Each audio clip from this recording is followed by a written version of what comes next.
नमस्कार। पूर्णचंद कांडपाल जन जागृति का एपिसोड नंबर 1100।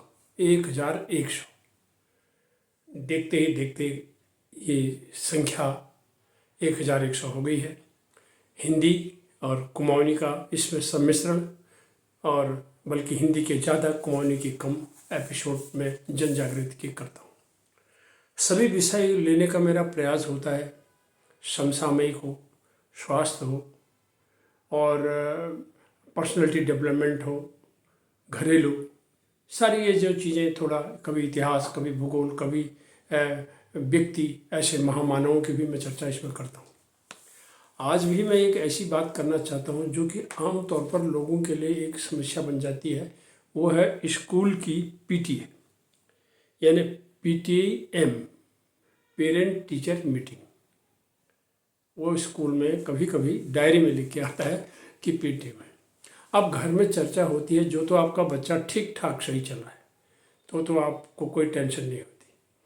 और अगर आपको लगता है कि हमारे बच्चे, पता लग जाता है माँ बाप को हमारे बच्चे की क्या हालत है करके, तो उनको वहाँ लगता है कि कुछ तो होगी, और रिपोर्ट कार्ड भी मिलनी होती है उसी दिन, जिस दिन ये मीटिंग होती है। ये पेरेंट्स टीचर की जो मीटिंग है, ये इसका उद्देश्य यही होता है कि बच्चे में क्या कमी है उसको दूर किया जाए, या बच्चे में कुछ खूबी है उसको भी सुन के आ जाए।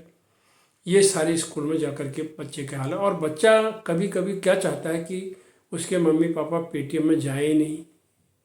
इसी से पता लग जाता है मनोवैज्ञानिक तौर पर कि कोई न कोई कमी है। तो क्या होता है कि अभिभावक, कभी मम्मी कभी पापा बोलेंगे अरे यार तू ही चला जा, मैं क्या जाता हूँ। मम्मी बोलेगी नहीं नहीं आप जाइए, मैं क्या जाऊँ, क्योंकि वहाँ समस्या है। अब पिता बोलते हैं सबसे पहले तो सच्चाई यही है कि अपने बच्चे की आप बुराई मत करिए, कि जो चीज़ें दूर करनी है आपने करनी है। स्कूल के टीचर क्या करेंगे? कुल कितने घंटे हुए? 24 घंटे में से 6 घंटे स्कूल रहा, बाकी तो बच्चा घर में रहा, कभी खेल के ग्राउंड में, कभी इधर कभी उधर, यानी स्कूल में कुल 6 घंटे रहा ना। 18 घंटे का आपके साथ है, उसके समय का डिस्पोजल पूरा जो करना है आपने करना है।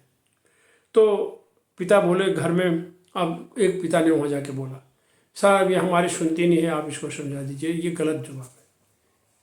क्यों नहीं सुनता है वो? आपने सुनानी है उसको। इससे बच्चा का मोरल क्या होगा? वो तो और निगेटिव होता चला जाएगा, वो कहेगा उसकी बुराई हो रही है। टीचर बोलता है ये हमारी भी नहीं सुनता, और इसीलिए तो हमने आपको बुलाया है कि आप इस पर ध्यान दीजिए।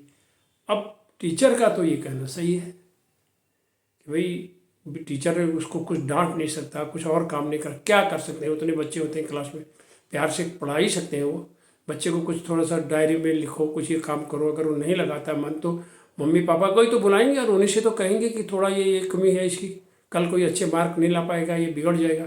तो इन सारी चीज़ों का ध्यान में रखते हुए तो समझाए कौन?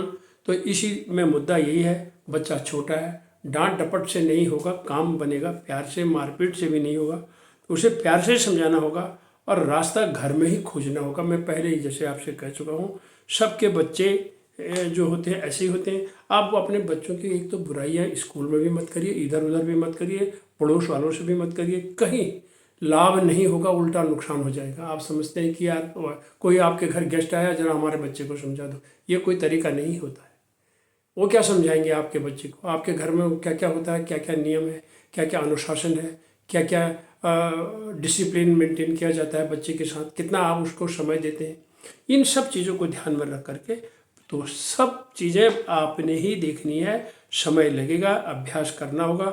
सुधार कहाँ हो सकता है? ये आपके घर में हो सकता है। उसकी आदतों में बदलाव आएगा, उसकी कमियों को खुद आप दूर करिए, उस पर समय लगाइए, उस बिंदु में उसकी प्रशंसा भी करिए, उसके व्यवहार की बात, गलत बात इधर उधर न करिए। स्कूल से घर आकर अकेले में प्यार से हर समस्या का हल आपको ही खोजना होगा।